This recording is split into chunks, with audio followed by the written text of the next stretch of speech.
Hello বন্ধুরা, কেমন আছো সবাই? আশা করছি সকলেই অনেক ভালো আছো। প্রিয় বন্ধুরা, আজকে তোমাদের জন্য নিয়ে এলাম আরও একটি নতুন গল্প। আশা করছি তোমাদের দাঁড়িয়ে যাবে, তাই ভিডিওটি শুরু থেকে শেষ পর্যন্ত দেখো। আমরা খুব গরিব। আমার মা ভালো ভেবে বড়লোক ছেলের সাথে বিয়ে দিয়েছে, কিন্তু বিয়ের প্রথম রাতে আমার স্বামী ঘরে এসেই টানতে টানতে আমাকে দেওরের ঘরে নিয়ে রেখে আসে।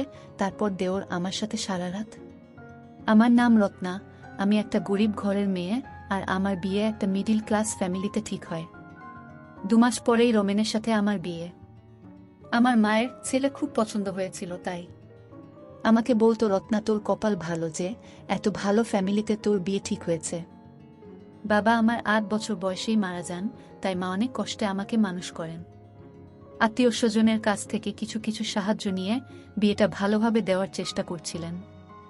আমিও আমার বিয়ে নিয়ে খুব খুশি, তাই আমি যে সেলাইয়ের কাজ করতাম সেখান থেকে কিছু কিছু টাকা জমালাম, যাতে বিয়ের দিন সুন্দর করে সাজতে পারি। আমার শ্বশুর বাড়িতে মাত্র 3 জন লোক, আমার শাশুড়ি, স্বামী আর তার ভাই। শ্বশুর অনেক আগেই মারা গেছেন। সবাই আমার শ্বশুর বাড়ির খুব প্রশংসা করত, বিশেষ করে আমার স্বামীর। সবাই বলতো আমার শ্বশুর বাড়ির লোকজন খুব ভালো। দেখতে দেখতে আমার বিয়ের দিন এসে গেল। আমি পার্লার থেকে মেকআপ করিয়ে বিয়ের জন্য যে লজ ঠিক করা ছিল সেখানে পৌঁছালাম। মেকআপ করার কারণে আমাকে খুব সুন্দর লাগছিল। কিছুক্ষণ পরে বরযাত্রী নিয়ে পাত্রপক্ষ বিয়ের লজে পৌঁছালা। এরপর দেখতে দেখতে আমাদের বিয়ে হয়ে গেল। বিয়ের পর সবার খাওয়া দাওয়ার পর আমার বিদায়ের সময় আসলে আমি মাকে জড়িয়ে ধরে খুব কাঁদলাম, কারণ মাকে ছেড়ে অন্য পরিবেশে চিরদিনের জন্য চলে যেতে হবে। তারপর সবাই মিলে আমাকে শ্বশুর বাড়িতে নিয়ে গেল। ওখানে আমাকে শাশুড়ির ঘরে বসিয়ে অনেকগুলো নিয়ম পালন করানো হলো, যার মধ্যে কয়েকটা আমি জানতাম, বাকিগুলো জানি না। সমস্ত নিয়ম পালন করা শেষ হলে আমাকে এই ঘর থেকে বের করে আমার বরের ঘরে নিয়ে গেল। ঘরটা আগে থেকেই ফুল দিয়ে সুন্দর করে সাজানো। এরপর আমাকে খাটে বসিয়ে মাথায় ঘোমটা টেনে দিল। সারাদিনের ধকলে আমি খুবই ক্লান্ত, তাই ঘুম ঘুম পাচ্ছিল। কিন্তু আমি চুপচাপ বসে থাকলাম স্বামীর অপেক্ষায়। 1 ঘন্টার বেশি হয়ে গেলা, এখনো আমার স্বামীর কোনো খবরই নেই। আর একটা আশ্চর্যের ব্যাপার হলো, সারাদিনে আমার বর আমার সাথে একবারও কথা বলেনি, এমনকি কারোর সাথে কথা বলতেও শুনিনি। এইভাবে চুপচাপ বসে থাকতে থাকতে কখনো যেন একটু ঝিমুনি ভাব এলো। হঠাৎ দরজার আওয়াজে আমার ঘুম ভেঙে গেল। তাকিয়ে অবাক হয়ে দেখলাম ঘরের মধ্যে কেউ নেই। তারপরে যখন দরজার দিকে তাকালাম, তখন তো আমার চোখ কপালে ওঠার জোগাড়, কারণ দরজা দাঁড়িয়ে আমার স্বামী আর ওর সাথে একটা মহিলা, যাকে দেখে আমার পাগলি মনে হচ্ছিল, কারণ ওর জামা কাপড়ের জায়গায় জায়গায় ছেঁড়া ফাটা আর সবসময় মাথা চুলকে যাচ্ছে।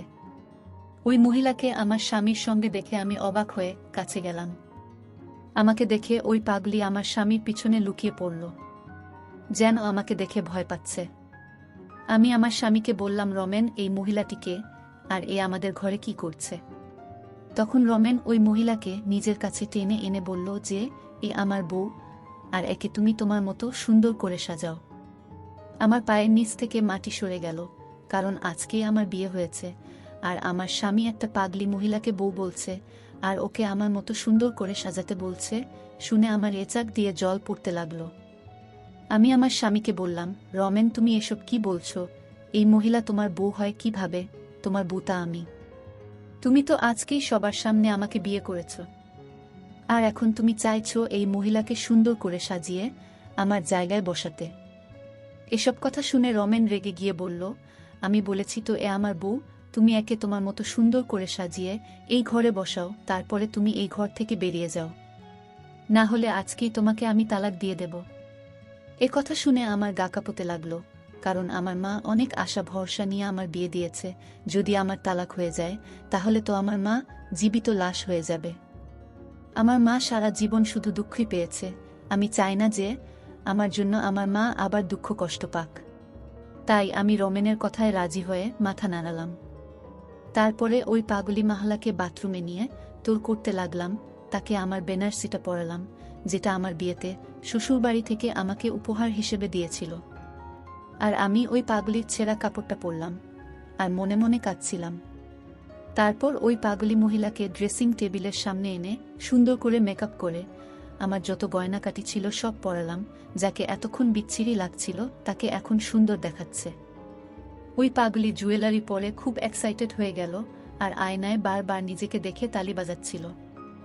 ওই পাগলিকে রেডি করার পর আমি আমার স্বামীর দিকে ইশারা করলে আমার স্বামী উঠে ওই পাগলির কাছে এসে ভালো করে দেখতে লাগলো।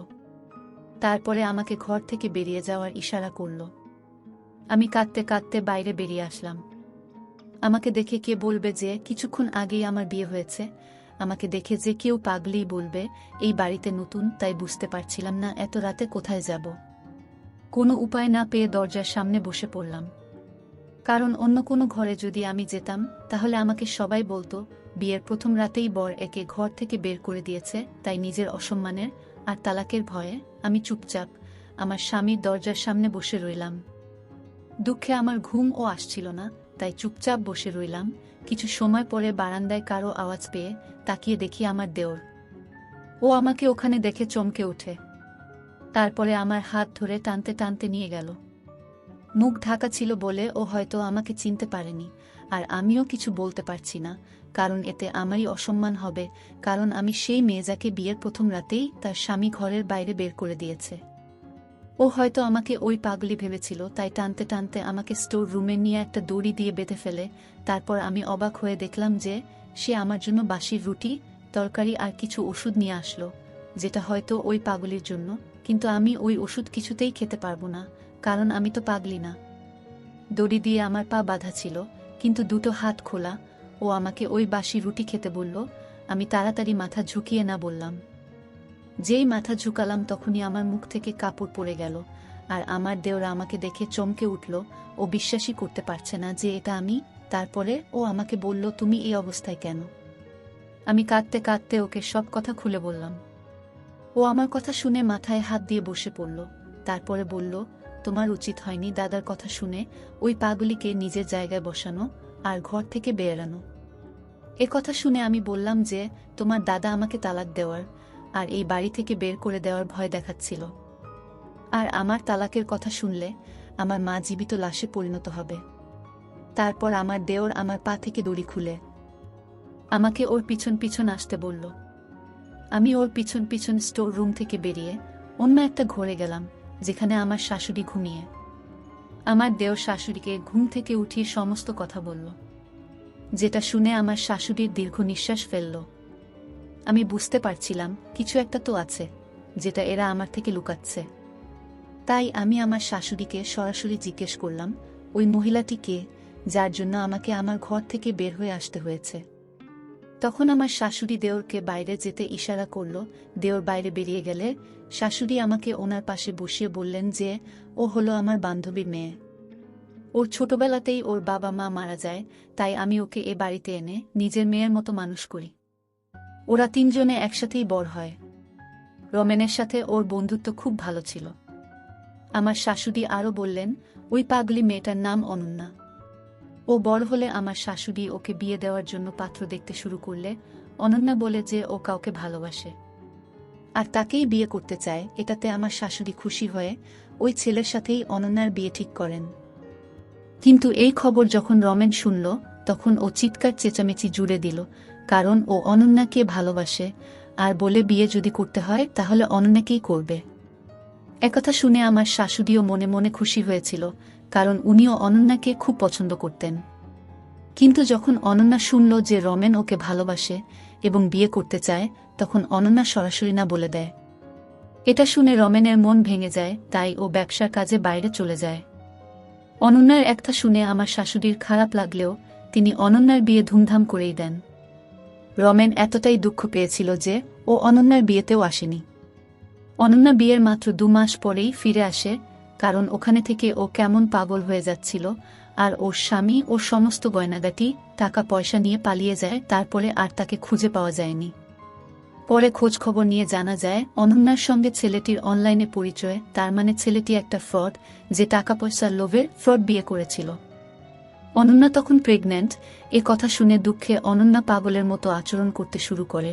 তারপরে যখন ওর বাচ্চা নষ্ট হয়ে যায় তখন অনন্যা পুরোপুরি পাগল হয়ে যায়। এই খবর যখন রমেন শোনে ও তাড়াতাড়ি বাড়ি ফিরে অনন্যার খেয়াল রাখতে শুরু করে। ও অনন্যাকে ভালো ডাক্তার দেখায়, কিন্তু ডাক্তার বলেছিল হয়তো অনন্যা পুরোপুরি ঠিক হবে না, একটা মাত্র সম্ভাবনা আছে, ওর সাথে যা যা হয়েছে তাই যদি আবার রিপিট করা হয় তাহলে হয়তো ও ঠিক হতে পারে। এ কথা শুনে রমেন ওকে বিয়ে করার জন্য ব্যস্ত হয়ে পড়ে। তখন আমার শাশুড়ি ওকে নিজের দিব্যি দিয়ে কোনরকমে আটকে রাখে। এইভাবে 1 বছর কেটে গেল, কিন্তু অন্যার কোনো উন্নতি দেখা গেল না। তাই আমার শাশুড়ি রমেনকে বোঝাতে লাগল, অনন্যা যখন 1 বছর ও ঠিক হয়নি, তাহলে কি এমন গ্যারান্টি আছে যে ও বিয়ের পরে ঠিক হয়ে যাবে? অনন্যা খুব বেশি পাগলামি করত, আর ওর ধারে কাছে কেউ ঘেঁষতে পারত না। আর কয়েকবার তো ও কামড়ানোরও চেষ্টা করেছে, আর সুযোগ পেলেই বাড়ি থেকে পালিয়ে যেত। তাই আমরা ওকে দড়ি দিয়ে বেঁধে রাখতে বাধ্য হই। রমেনের এত চেষ্টার 1 বছর পরেও অনন্যা যখন ঠিক হলো না, তখন বাড়ির সবাই রমেনকে বুঝিয়ে শুনিয়ে বিয়ে দিল। কারণ সবাই ভেবেছিল যে রমেন বিয়ে করলে হয়তো ওর মন থেকে অনন্যার প্রভাব কমে যাবে। আমার শাশুড়ি সব সময় চাইত রমেন যেন বিয়ে করে সুখী হতে পারে। কিন্তু রমেন যে অনন্যাকে পুরনো জীবনের কথা মনে করানোর জন্য অনন্যাকে নিজের বাসর ঘরে নিয়ে গেছে, এটা তারা কেউ জানত না। শাশুড়ির মুখ থেকে এই সমস্ত কথা শুনে আমার কারেন্টের শক খাওয়ার মতো অবস্থা হলো। কারণ আমাকে এমন একটা ছেলের সঙ্গে বিয়ে দেওয়া হয়েছে যে আগে থেকেই অন্য কাউকে ভালোবাসে। হয়তো আমরা গরিব, তাই আমাদের সাথে এইসব করা যায়, কারণ ওরা জানে আমরা কিছুই করতে পারবো না। এইসব ভেবে ভিতরে ভিতরে কান্নায় আমার বুক ফেটে যাচ্ছিল। তখন আমার শাশুড়ি আমাকে নিয়ে আমার স্বামীর ঘরের দরজার সামনে এসে দরজা খুললে দেখতে পেলাম যে অনন্যা নতুন শাড়ি গহনা পরে মেঝেতে শুয়ে আছে, আর রমেন খাটের উপর বসে বসে কান্না করছে। রমেন ওর মাকে দেখেই মার কাছে এসে মাকে জড়িয়ে ধরে কাঁদতে লাগলো। কান্না থামলে আমার শাশুড়ি রমেনকে বোঝাতে লাগলো যে রমেন আমার সাথে কি কি অন্যায় করেছে। এরপর রমেন আমার দিকে মাথা নিচু করে দাঁড়িয়ে আমার কাছে ক্ষমা চাইল। এরপর আমার শাশুড়ি ঘুমন্ত অন্যাকে ঘুম থেকে উঠিয়ে বুঝিয়ে শুনিয়ে নিজের সঙ্গে নিয়ে গেলেন। উনারা যাওয়ার পরেই রমেন আমার কাছে আবার ক্ষমা চেয়ে আমাকে কারণ বোঝাতে লাগলো, যেটা আমি আগে আমার শাশুড়ির কাছে থেকে শুনেছি।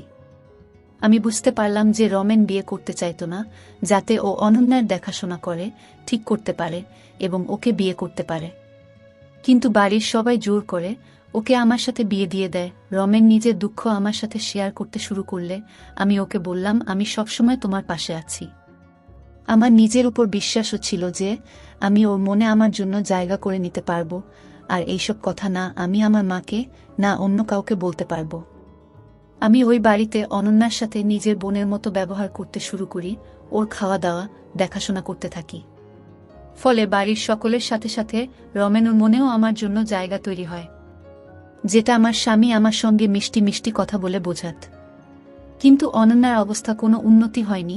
ওর ওষুধ চেঞ্জ করেও দেখা হয়েছে, কিন্তু কোনো ফল পাওয়া যায়নি। কিন্তু তবুও রমেন চাইতো অনন্যা যেন ভালো হয়, তাই আমি দিনরাত পরিশ্রম করতাম, ওকে নিয়ে ডাক্তারের কাছে চেক আপ করাতে যেতাম। কিন্তু অনন্যার অবস্থার কোনো উন্নতি হয়নি। ধীরে ধীরে অনন্যার অবস্থা খারাপ হতে থাকে ও এখন সারাদিন বিছানাতেই শুয়ে থাকে। তাই আমি রমেনকে বললাম ওকে শহরের সবচেয়ে ভোলা ডাক্তারকে দিয়ে চেক আপ করাতে।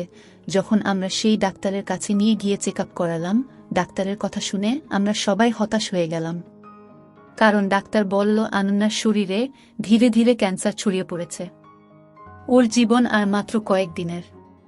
কিন্তু আমরা হাল না ছেড়ে ওর ক্যান্সারের চিকিৎসা করাতে লাগলাম। কিন্তু এত চিকিৎসা করেও কোনো ফল পাওয়া গেল না। আমার বিয়ের 6 মাসের মাথায় অনন্যা সবাইকে দুঃখ দিয়ে এই পৃথিবী ছেড়ে চলে গেল। ওই ছেলেটার উপর আমার খুব রাগ হতো, যার কারণে অনন্যার এই অবস্থা। ওই ছেলে পৃথিবীর যেখানেই থাকুক না কেন, জীবনে কখনো সুখী হতে পারবে না।